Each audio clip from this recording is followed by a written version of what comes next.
Hello, welcome to Do It Yourself channel. Today I will show you how to add a device, how to connect our phone with a device via Bluetooth in Samsung Galaxy Z Fold5. First we have to turn on our device. Yes, we have JBL speaker.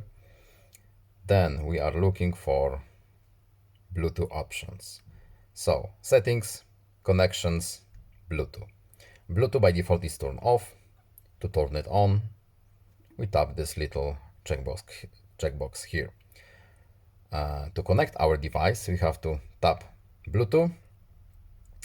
And here we have list of all available devices. Let's start matching process by holding Bluetooth option on our device, and here we have JBL Charge 4. Let's pair this one.